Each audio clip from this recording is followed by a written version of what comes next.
Hey, what's up, everybody? This is Charleston, and welcome you guys to another episode of the Dreamerspro Show, where we cover everything from sports, hot topics, classic debates, entertainment, when we give you guys a fresh perspective on things and how we see them. And we have an interesting episode for you guys here today. You definitely want to stick around for it, so make sure you like the video and subscribe to the channel. Now, I've been barely watching Undisputed over the last 2 or 3 or maybe 4 days or a week now. I haven't been paying much attention to that show. Why? Because every time it seems I watch Undisputed and I watch their basketball segments or other sports related, I usually watch them for the NBA stuff. I noticed that Shannon Sharpe just really, he seems to just manhandle Skip every single segment. Like, it's gotten to the point where Shannon wins almost every single argument.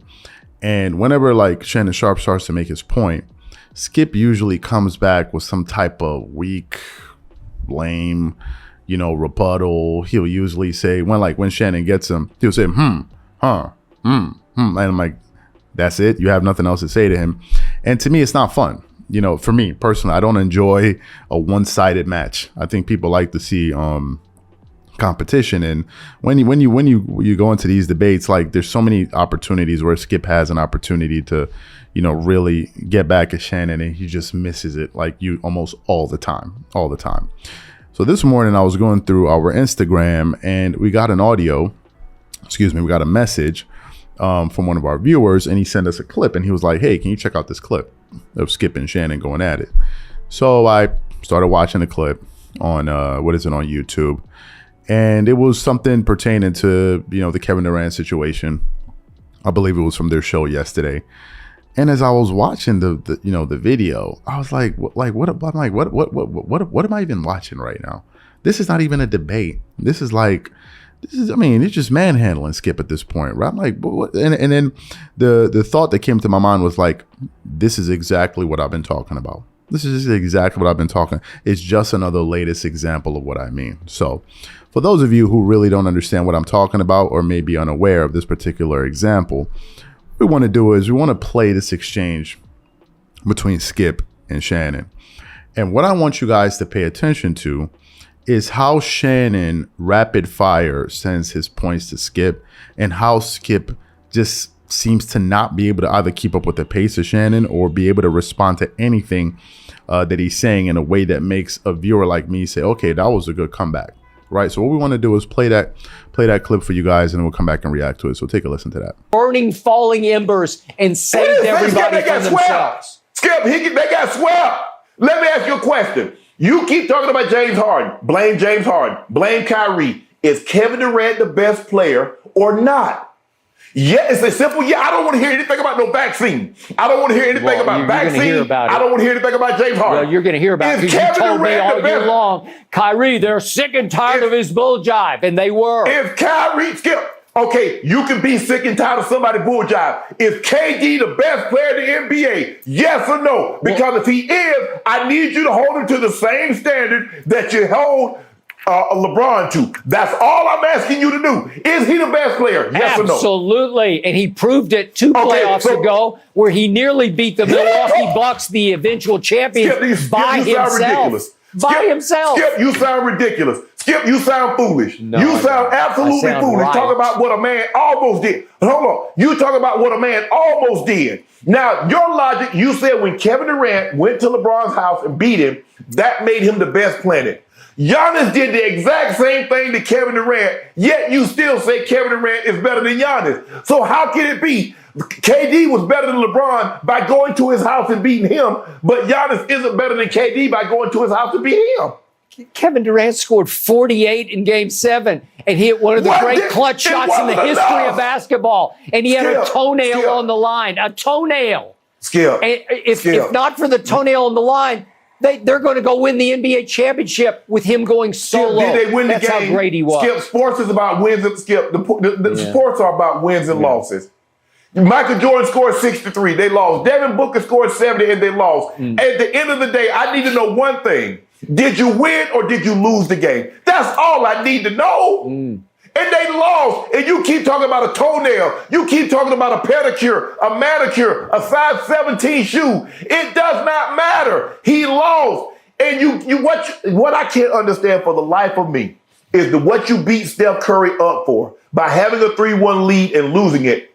You let Kevin Durant skate. Had the same 3-1 lead over the guy that you say come up small, yet he couldn't beat him. Steph Curry had for teammates Klay Thompson and Draymond Green.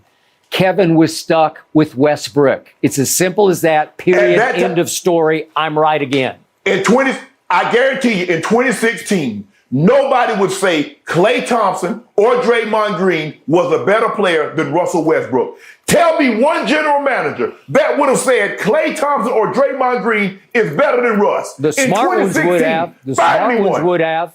And unfortunately, the one in Oklahoma City was saying, I love Russ more than KD. And KD knew it, that the apple of Sam Presti's eye was the diamond in the rough that he drafted, stole out of UCLA with the 4th overall pick. Nobody saw that coming. And that was Sam Presti's claim to fame. And Kevin said, I can't take it anymore. Yeah, he said, I can't take it anymore. So let me go and join a team that got an MVP, 3 All-Stars, and won 73 games the year before. That collapsed. Way I can be a part of the group. Yeah. I can be a part of the bully squad and won't get bullied anymore. So did y'all hear what I'm talking about? After listening to that soundbite, there's no way anybody that listened to that could say, oh yeah, Skip was really holding his own. No, he wasn't. Like even the point that Shannon Sharpe alluded to when he said, listen, Skip, you're saying that Kevin Durant is the best player in the world, but he got swept in the first round by the Boston Celtics. Then that same team that swept the best player in the world, according to you, went to the next round of conference semifinals to play Giannis Antetokounmpo.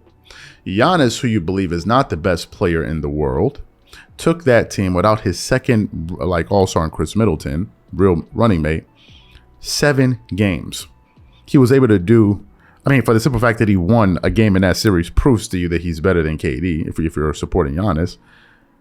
And he's like, how at the end of that can you walk away with the conclusion that Kevin Durant is better than Giannis?